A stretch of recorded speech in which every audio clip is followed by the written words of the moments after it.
Hello दोस्तों, इस video में हम एरेज को समझेंगे। तो सबसे पहले आपको सिंपल वेरिएबल पता ही होगा। सो मैं सिंपल वेरिएबल से मेरा मतलब क्या था कि आप जब लिखते हो let's say integer a equal to 5, तो इंटरनली होता क्या है कि एक मेमोरी ब्लॉक बनता है जिसमें 5 होता है एंड a उस मेमोरी ब्लॉक का एलायस बन जाता है। तो बेसिकली जब भी आप a बोलते हो मीन्स बोलते हो मैं इसको बोल रहा हूँ, इसको पॉइंट कर रहा हूँ, ठीक है। तो ये एलायस बन गया इस मेमोरी ब्लॉक का। सिमिलरली b हुआ, उसका इक्वल टू आपने मान लो 7 लिखा, ठीक है। तो एक मेमोरी ब्लॉक अगेन क्रिएट होता है एंड इसमें वैल्यू हुआ 7, ठीक। एंड इसको आप एलायस बोल देते हो b। इस तरीके से हमारा वेरिएबल नॉर्मल डिफाइन होता है। फिर जब हम कलेक्शन में आते हैं तो कलेक्शन में क्या होता है कि पहले अगर हम सेम डेटा टाइप का मीन्स मान लो अपने केस में इंटीजर के 10 इंटीजर मुझे रखने हैं एक साथ कलेक्टिव वे में ताकि हम उसको यूज कर सके कहीं, तो उसको कैसे रखेंगे। तो हम 10 वेरिएबल बना के उसको हर जगह तो A1 A2 ऐसे नहीं कर सकते ना, वो काफी मुश्किल होगा। तो उसके लिए हमारा कॉन्सेप्ट आता है एरे का। तो एरे क्या करता है, मान लो मैंने यहां से लेके यहां तक का एक एरे बना दिया, ठीक। इसमें हर एक ब्लॉक जो है एक एक इंटीजर को कैप्चर रख सकता है एंड इसको हम मान लो एक वेरिएबल से पॉइंट कर रहे हैं AR। अभी यहाँ पे एक चीज समझोगे, यहाँ पे जो AR है वो एलायस नहीं है, यहाँ पे जो AR है वो एक पॉइंटर होता है।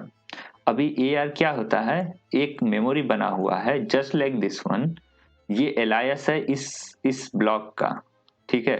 एंड इसने यहाँ पे एड्रेस रखा हुआ है यहाँ का, तो यहाँ का उसने एड्रेस रखा है, ठीक है।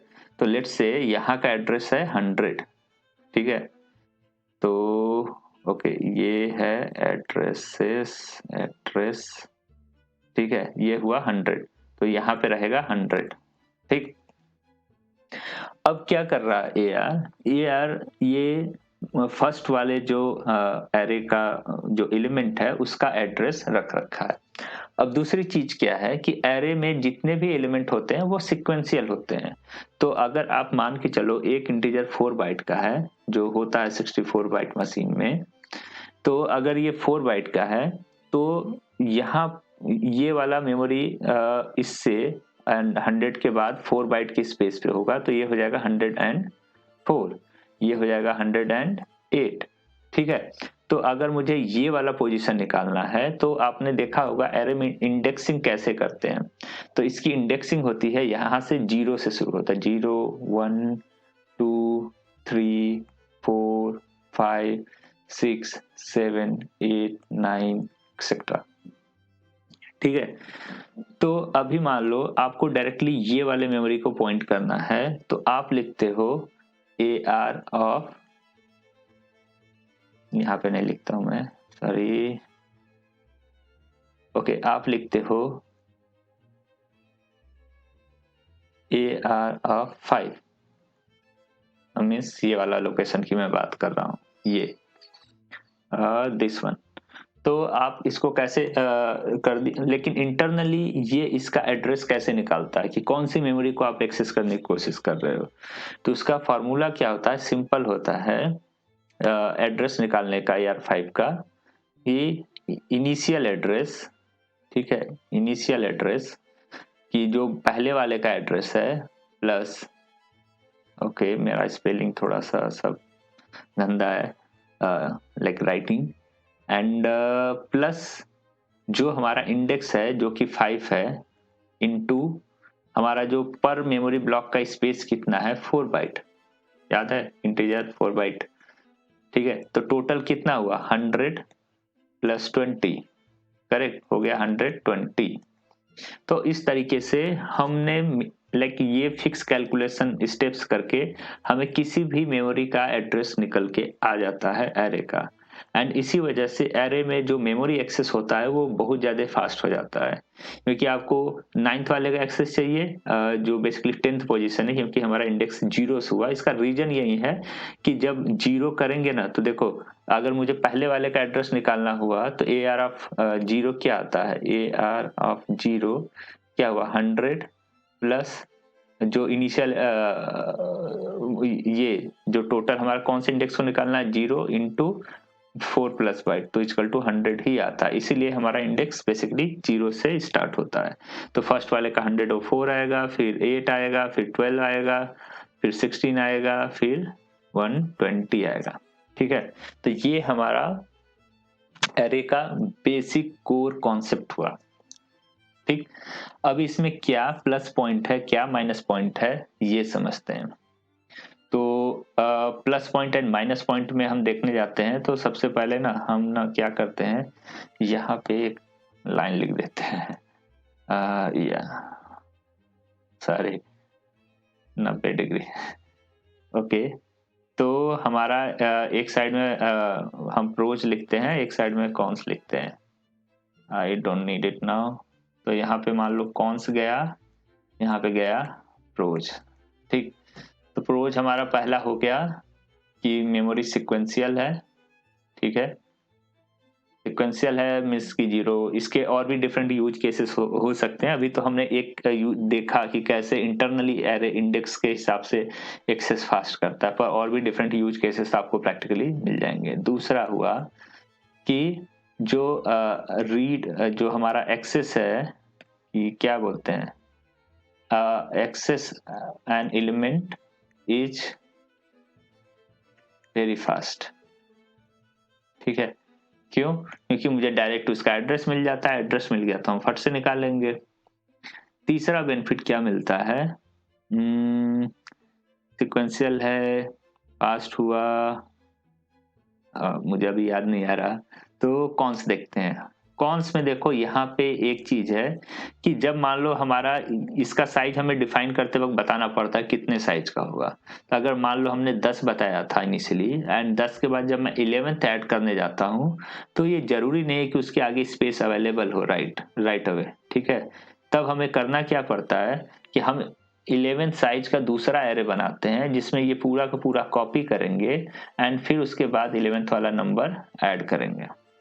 ठीक है, जो काफी ज्यादा कॉस्टली होता है क्योंकि आप इस मेमोरी को डी एलोकेट करोगे, डिलीट करोगे, यहाँ पे क्रिएट करोगे, फिर इसको कॉपी करोगे कंटेंट को। बेसिकली क्रिएशन कॉपी फर्स्ट आता है, लास्ट में डिलीट होता है। जस्ट क्या क्या स्टेप्स होगा हम वो डिस्कस कर रहे हैं। ठीक है, वो कॉपी करोगे तो इसका कॉस्ट काफी ज्यादा आता है। तो बोल सकते हैं इंसर्शन इज कॉस्टली। ठीक है, दूसरा होता है कि मेमोरी इनएफिशिएंट यूज भी एक हम कैलकुलेट कर सकते हैं। अब ये कैसे मैं बोल रहा हूं कि मान लो आपको लगता है कि आपका टोटल 100 स्पेस लगेगा। ठीक है, आपने 100 साइज का एरे बना दिया। ठीक है, टोटल 100 एलिमेंट के, पर आपका यूज हो रहे हैं सिर्फ 2। ठीक, बाकी अभी खाली पड़े हुए, आप वेट कर रहे हो कि जब आएगा तब यूज होगा, पर वो अभी आया नहीं है एंड मान लो अगले 2 घंटे तक आने वाला भी नहीं है। ठीक है, तो अब भी आप ये मेमोरी छेक के बैठे हुए हो। ये एरे का प्रॉब्लम है कि अनयूज्ड मेमोरी भी हो सकते हैं। ठीक, तीसरा हुआ प्रॉब्लम जो समझने के लिए हम एक सिनेरियो लेते हैं कि देखो सिस्टम में मेमोरी लिमिटेड है। ठीक, मान लो मेरा पहला एरे यहाँ से यहाँ लिया, दूसरा एरे यहाँ से यहाँ लिया, तीसरा एरे यहाँ से यहाँ लिया, कोई मेमोरी यहाँ पे है, कोई एक यहाँ पे लिया है, किसी ने यहाँ पे लिया है छोटा स्पेस। अब मान लो मुझे एक ब्लॉक चाहिए जो बेसिकली इतने साइज का मुझे एक एरे चाहिए। ठीक है, पर यहाँ पे सिक्वेंसली उतना तो साइज कहीं अवेलेबल ही नहीं है, तो कैसे लेंगे? तो उसका तरीका क्या होता है, डायरेक्टली हम ले ही नहीं सकते। तो हमारे पास इवन दो स्पेस है उतना अवेलेबल, पर क्योंकि वो सिक्वेंसली अवेलेबल नहीं है, सीक्वेंस में अवेलेबल नहीं है, इस वजह से हम ये एरे एलोकेट ही नहीं कर सकते एंड हम आउट ऑफ मेमोरी हो जाएंगे। तो इसके लिए आप लिंक लिस्ट जैसे डेटा स्ट्रक्चर यूज कर सकते हो, जो कुछ यहाँ एलोकेट कर देगा, कुछ यहाँ एलोकेट कर देगा, कुछ यहाँ एलोकेट कर देगा, कुछ यहाँ एलोकेट कर देगा। तो ये लिंक लिस्ट जैसे डेटा स्ट्रक्चर यूज कर सकते हो। तो ये है कि basically fragment memory is not properly being used। ठीक है, एंड ये है हमारे जो फ्रैगमेंट मेमोरी है, जो बीच बीच में पड़े हुए हैं, जो इतना भी नहीं है कि हमारे 100 के साइज को एरे को अकोमोडेट कर लें, प्लस इतना भी है जैसे 10-10 के हैं या 2-4 के ही है, जहां पे हमारे छोटे छोटे एक एक एलिमेंट आ सकते हैं। ठीक है, तो ये फ्रैगमेंट मेमोरी को प्रॉपरली यूज नहीं कर सकता। और क्या है, ठीक है, इंसर्शन का तो कॉस्ट हमें पता चला, एक्सेस ओके। सो इसके अलावा आई थिंक एरे में सब चीज ठीक है। या that's all about the array. So I think आपको कुछ स्पेशल क्वेश्चन भी हो सकते हैं जो मैंने इस वीडियो में कवर नहीं किया है, तो please feel free to ask those questions in the comment section, and please do like and subscribe. Thank you.